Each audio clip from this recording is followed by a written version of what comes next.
কতগুলো chair table দেখে মনে হচ্ছে না তোমাদের যে এতগুলো চেয়ার টেবিল হয়তো বাড়িতে কোনো অনুষ্ঠান রয়েছে? তো বাড়িতে অনুষ্ঠান ছিল, আগের দিন কিন্তু রাত্রেবেলা হয়ে গিয়েছে। বাড়িতে ছিল লক্ষ্মী নারায়ণ পুজো হয়েছিল আমার জায়ের ঘরে। ব্লগটা হচ্ছে রাস পূর্ণিমার পরের দিনকের ব্লগ। তো শুভ সকাল সবাইকে, চলে এসেছে নতুন আরেকটি ভিডিও নিয়ে। তো আমার তো প্রতিদিনে এরকমই কাজ, তো হয়তো ভাববে যে আমি প্রতিদিন একই ভিডিও শেয়ার করি, ভিডিওগুলো একঘেয়ে হচ্ছে।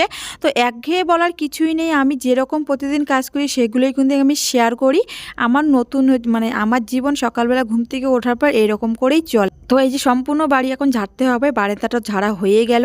আর বারান্দাটা যেহেতু মানে বালু ওঠে, সম্পূর্ণ সবাই বালু পেয়ে ওঠে, এর জন্য না মানে এই ঝাড়ু দিয়ে যাচ্ছে না, ঝাড়ুটা ছোট হয়ে গিয়েছে। বরকে বলছি ঝাড়ু নিয়ে আসার কথা, কিন্তু বরের তো কানে কথা ঢোকে না। তো এই কষ্ট করে এটা দিয়ে ঝেড়ে নিচ্ছি। তো এখন সম্পূর্ণ উঠোন ঝাড়তে হবে।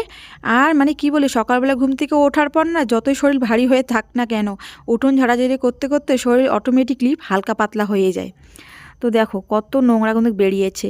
ওই যে বললাম আগের দিন বাড়িতে অনুষ্ঠান হয়েছিল, অনুষ্ঠান হওয়ার কারণে ফুসকুসুনের যা দুষ্টামি বেড়ে গেছে, এখানকার প্লাস্টিক ওখানকার চকলেটের প্যাকেটও সম্পূর্ণ ছিঁড়ে ছিঁড়ে ফেলে দেয়। আর এগুলো পরিষ্কার দায়িত্ব থাকো তো আমার, আমি তো করবো তাই না? দেখো এখন কতগুলো প্লাস্টিক আমি এখন পরিষ্কার করতেছি। আর দেখো ঘরের সামনে কত শিউলি ফুলগুলো পড়ে যাচ্ছে। তো এগুলো যেহেতু নোংরা পড়ে যায়, এই ফুলগুলো আমরা নেই না, তো এগুলো ফেলেই দিতে হয়। তো বাড়িতে পুজো হয়েছিল, আমি তো তোমাদের সঙ্গে একদমই শেয়ার করতে পারিনি। তো দেখো সবাই তো সবটা পছন্দ করে না, আর আমার ঘরে তো পুজোটা হয়নি, হয়েছিল আমার জায়ের ঘরে। জানোই তো, আবার ভিডিও করব তখন একটা কথাও হতে পারে, আর সবাই তো সবটা পছন্দ করে না। আমি আমার মনে ভিডিও করি, সে কে খারাপ ভাবে কীভাবে ভাবুক সেটা আমার কিছু যায় আসে না। আমি চারপাশটা দেখাই, আমার সংসারে কি হলো না হলো আমি সবটা শেয়ার করতে পারবো, কিন্তু মানুষের সংসারে তো সবটা যায় না, না মানুষ সবটা পছন্দ নাও করতে পারে। যাই হোক, ওরা নিজের মতন করে থাকতে যা থাকুক, নিজে করলে কোনো কিছুই দোষ নেই, যখন অন্যরা করবে তখন কিন্তু অনেক কথা হবে। সত্যি বলতে কিছু লোক আছে না, নিজেকে অনেক বড় মনে করে, ভাবে যে আমি শিক্ষিত, আমি ওদের থেকে অনেক বড়, এটাই মনে করে। কিন্তু যতই শিক্ষিত হোক, যতই বড় মনে করুক, মানুষের কিন্তু শিক্ষার কোনো শেষ নেই, আর জানার কিন্তু কোনো বয়স থাকে না, এটা কিন্তু বাস্তব কথা। আজকে আমি গরিব দেখে আমাকে এরকম অবহেলিত করবে, হয়তো এমন একটা দিন আসবে তাকেও সেই অবহেলার মধ্যে পড়তে হবে, অবশ্যই হবে।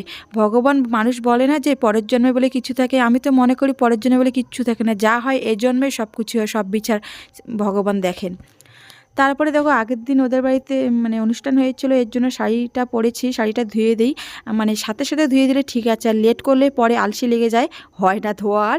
তো বললাম যে না একবারে আজকে ধুয়েই দিই। আজকে বাসনের ঝামেলা একদমই নেই, কালকে সারাদিন ওদের ঘরেই খেয়েছিলাম, এর জন্য বাসনটা নেই। পুষ্কুসোনার খালি কয়েকটা বাসনপত্র আছে, বাটি চামচ এগুলো আছে, এগুলো ধুয়ে নিয়ে আসবো, বা স্নানটা সেরে আসবো। তো বন্ধুরা দেখো স্নান টান করে একদম আসলাম, একদমই সময় পাইনি আজকে, তো মানে ক্যামেরা অনই করতে পারিনি। এখন নিয়ে এসেছে যে লাফা শাক, প্রথম নিয়ে আসলো, আর প্রথম বেরিয়েছে এখন, ওখানে নিয়ে এসেছে মাছ। তো শুধু লাফা শাক এনেছি, আর কিছু আনিনি। আর কি শাক এনেছি? ও হ্যাঁ, পালং শাকটা নিয়ে এসেছে, আর ওখানে মাছ নিয়ে এসেছে। মাছটা দেখো যাও, এই যে মাছ, এটা হলো আমেরিকান, কেউ ভেটকি বলে, পোনা মাছ। তো কালকে মূলা শাক নিয়ে আসছিলাম, মূলা শাক রান্না হয়নি, হ্যাঁ হলুদ হয়ে গেছে, পেকে গেছে, এর জন্য আজকে আবার শাক নিয়ে আসছি, কালকে খাওয়া হয়নি। তো আমি কি করব? তুমি একটা কাজই করো, মাছগুলো ছুরি দিয়েছি, মাছগুলো পরিষ্কার করো। তো আগের দিন রাত্রেবেলা বর মূলো শাকগুলো নিয়ে এসেছে, তো আর আগের দিন তো আমার জায়ের ঘরে পুজো ছিল, এর জন্য রান্না করা হয়নি। দেখো একদিনেতে একদম শাকগুলো পেকে গেছে, তাই বর বলছে যে শাক খাওয়া হয়নি, এর জন্য শাক নিয়ে এসেছি। আর উনানটার অবস্থা দেখো কি, মানে কি কষ্ট করে যে রান্না করছি, বারবার জাল লিবে যায়। আর মাছগুলো দেখো ভাজা করেছি, কড়াইটা একদম পুড়ে গেছে। তো কলপাটটা এত দূরে না যে শর্টকাটে গিয়ে একটু মানে কড়াইটা ধুয়ে নিয়ে এসে বসাবো, সেই মানে বুদ্ধিটাও নেই। আমার খুব কষ্ট হয় জানো, এত দূরে কল, আর ছোটো বাচ্চাকে নিয়ে কাজগুলো করি না, এগুলো কাজ করতে খুবই কষ্ট হয়। যারা কিন্তু এরকম পরিস্থিতির মধ্যে দিয়ে যাচ্ছ, তারাই কিন্তু আমার কষ্টটা একমাত্র বুঝো। আমার রান্না করা গ্যাস সিলিন্ডারটা শেষ হয়নি, মানে অল্প আছে, আমি জানি আজকালের মধ্যে শেষ হয়ে যাবে। এরপরে কি করি বলো তো, উনানটার মধ্যে না সবজিগুলো রান্না করছি, ভাবি যে যদি গ্যাসটা বাঁচে তাহলে বাচ্চাকে একটু সন্ধ্যাবেলা করে দুধ জাল দিয়ে ফুসকুশোনার জন্য দুধটা জাল দেওয়া হবে, না হলে কোথায় কার গ্যাসে যাবো দৌড়াবো বলো তো, ভালো লাগে না। এই জন্যই আমি কি করি, সবজিগুলো উনানের মধ্যে রান্না করছি, আর ভাতটা কিন্তু গ্যাসেই করি, ভাত আর দুধ জালটা গ্যাসেই করি। মানে গরম জলও কিন্তু করতে পারি না জানো, ইন্ডাকশন ওভেনটা নষ্ট হয়ে গেছে, ঠিক করে নিয়ে আসবো যে মানে সেটাই হচ্ছে না। আর অনেকে হয়তো ভাববে যে আমি জুতো পরে রান্নাঘরে ঢুকেছি, তো আমার কোনো উপায় নেই, কারণ আমার ঘরটা রান্নাঘরটা এমন করে রান্নাঘর, চারপাশটা খোলা, আর পাখি না সারাদিনে নোংরা করে দেয়। আর নোংরা কারণে আমি প্রতিদিন জল দিয়ে ধুই, আর শুকোই না, না শুকার কারণে আমি জুতোটা পরে রান্না করি।